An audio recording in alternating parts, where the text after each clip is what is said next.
पाकिस्तान में एक मुफ्ती साहब ने कहा कि टखनों से ऊपर पैंट या पाजामा को उल्टा नहीं करना चाहिए, क्योंकि हुजूर ने उल्टा कपड़ा पहनने से मना फरमाया है। ऐसी कोई हदीस नहीं कि हुजूर ने उल्टा कपड़ा पहनने से मना किया है, ऐसी कोई हदीस नहीं है। वो कहते हैं अंदर की तरफ फॉल करो, क्या ये सही है? नहीं, जो जायद है उसे काट डालो ताकि न रहे मर्ज न रहे मरीज। जो पैंट बढ़ी हुई है उतना हिस्सा काट डालो ताकि उसको न ऊपर फोल्ड करना है न अंदर फोल्ड करना है। एक आलिम ने कहा कि मीलाद सबसे पहले हजरत अब्बास ने हुजूर के सामने पेश किया। वो तिरमिजी का हवाला देते हैं, क्या ये सही है? कतअन गलत है। तिरमिजी में ऐसी कोई हदीस नहीं। और तिरमिजी की मैंने शरह लिखी है 8 जिल्दों में, तोहफतुल अलमई। ऐसी तिरमिजी में कोई रिवायत नहीं। ये जो मीलाद है ये तो 5वीं सदी में अरबल, ये इधर ये जो शाम इराक है यहाँ अरबल है, अरबल का जो बादशाह था उसने 5वीं सदी में ये मीलाद शुरू की। उससे पहले कोई जानता भी नहीं था। कहते हैं हदीस में है जिसने फातिहा नहीं पढ़ी उसकी नमाज नहीं हुई। हनफियों की नमाज जनाजा नहीं होती क्योंकि वो फातिहा नहीं पढ़ते। जो हजरात नमाज में मुक्तदी के लिए फातिहा को फर्ज कहते हैं वो भी जनाजे में फातिहा को फर्ज नहीं कहते। इमाम शाफी अलैहिर्रहमान मुक्तदी के लिए फातिहा फर्ज कहते हैं, लेकिन जनाजे में वो भी फर्ज नहीं कहते। कोई चारों इमामों से कोई इमाम जनाजे में फातिहा को फर्ज नहीं कहता। और नमाज में जो इमाम शवाफ फर्ज कहते हैं तो उनके पास उनके दलाइल हैं। हम कहते हैं मकरू तहरी में, हमारे पास भी हमारे दलाइल हैं।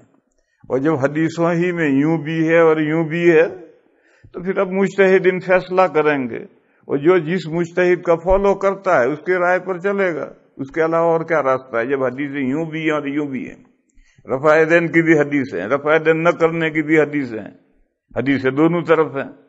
अब आप जिस मुज्तहिद को आपने अकीदत का हार पहनाया है, तकलीद के ये माना है, उसका फॉलो करो। उसके अलावा दूसरा रास्ता क्या है?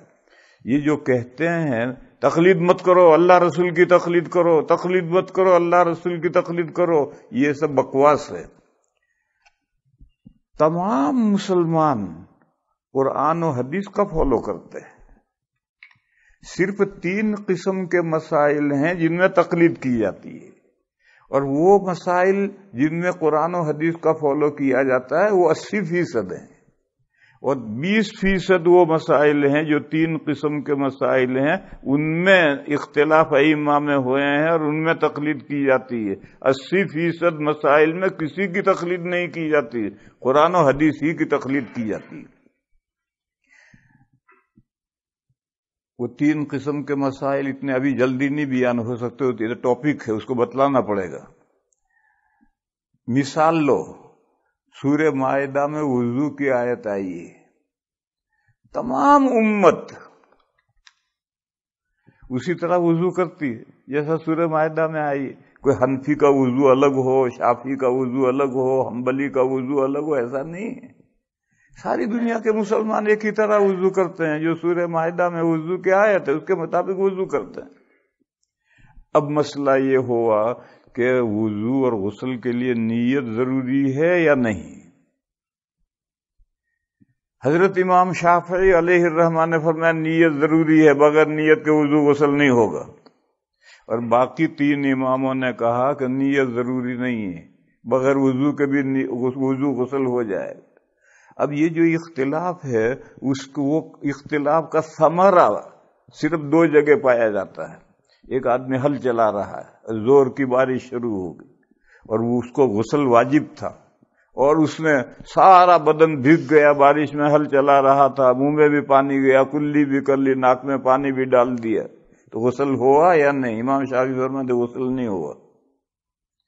एक आदमी गुस्ल वाजिब हुआ, वो बंगाल में हर घर के साथ तालाब होता है, وہ تالاب پر نہانے کے لیے گیا، اس کا دوست آیا، دونوں میں مستی ہوئی اور اس نے اس کو دھکا دیا اور دھڑام سے تالاب میں گرا اور ڈوب کر نکل آیا، تو غسل ہوا نہیں ہوا؟ امام شافعی علیہ الرحمہ فرماتے نیت نہیں ہے لہذا وضو غسل نہیں ہوا۔ دوسرے تین ائمہ کہتے ہیں کہ نہیں، وضو غسل عبادت مقصودہ نہیں، غیر مقصودہ ہے، نیت کے بغیر بھی وضو غسل ہو گیا۔ اب وضو تو کرتے ہیں سب اسی طرح، یہ ایک دو مسئلوں میں، یہ مسئلے میں اختلاف ہوا۔ اب اس ایسی صورت میں جو جس امام کا فالو کرتا ہے اس کی رائے پر عمل کرے۔ سمجھنے کی بات ہے، یہ دھوکہ دیتے ہیں، اللہ رسول کو کیوں چھوڑ کر چار ائمہ چار بت کیوں پکڑ رکھے ہیں؟ اللہ رسول ہی کا فالو ہے 80% مسائل میں، صرف 3 قسم کے مسائل ہیں جن میں قرآن و حدیث میں نہیں ہے، اس لیے ائمہ کی رائیں لی جاتی ہیں اور ان میں اختلاف ہوتا ہے، تو جو جس کا تقلید مقلد ہے اس کا فالو کرے۔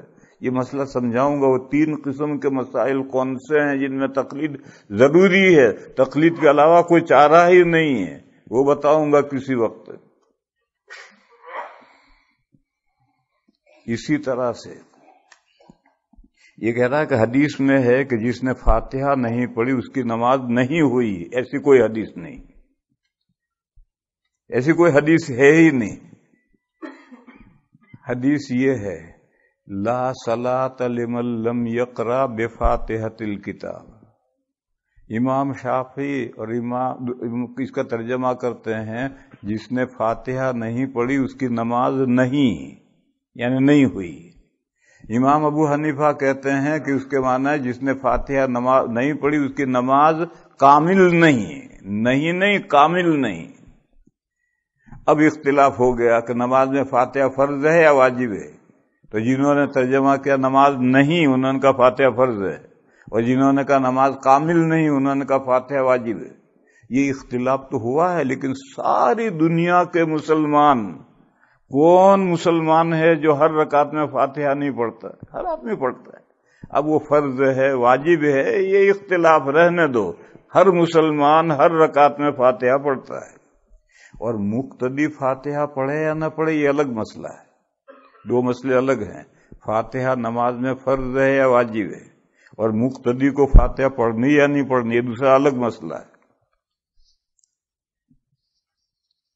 بعض گمراہ فرقوں کے لوگ حنفیوں کا لبادہ اوڑھ کر ان کو گمراہ کرنے کی کوشش کرتے ہیں، وہ حدیث بتاتے ہیں جس پر وہ عمل کرتے ہیں، وہ نہیں بتاتے ہیں پر ہم عمل کرتے ہیں۔ کیا ایسے لوگ منافق کہہ سکتے ہیں؟ دل میں کچھ اور ظاہراً کچھ۔ پتہ نہیں یہ کیا پوچھ رہا ہے۔ منافق تو دھوکے باز کہو، نفاق کا تعلق تو ایمان سے، دل کورا ہے، خالی ہے، دل میں ایمان ہے ہی نہیں، اور زبان سے کہتا لا الہ الا اللہ محمد الرسول اللہ، اور دونوں عقیدے دل سے مانتا ہی نہیں۔ یہ تو ہے منافق اعتقادی، اور دوسرا منافق عملی ہے۔ حدیث میں فرمایا کہ منافق کی 4 نشانیاں ہیں، جب بھی بات کرے جھوٹ بولے، جب بھی لڑائی جھگڑا کرے تو گالی گلوچ کرے، جب بھی اس کے پاس کوئی امانت رکھو تو خیانت کرے۔ 4 علامتیں بتلائی ہیں، یہ تو اعمال ہیں، دل میں ایمان ہے اور عمل اس کے خلاف ہے۔ آج تو 50% مسلمانوں کا یہی حال ہے، وہ کہتا لا الہ الا اللہ محمد الرسول اللہ، اور نماز پڑھتا نہیں، داڑھی منڈاتا ہے۔ یہ تو 50% مسلمانوں کا یہی حال ہو گیا، اور یہ تو نفاق کا مسئلہ ہے، تو دھوکے باز ہے، دھوکے باز کے لیے الگ احکام ہے۔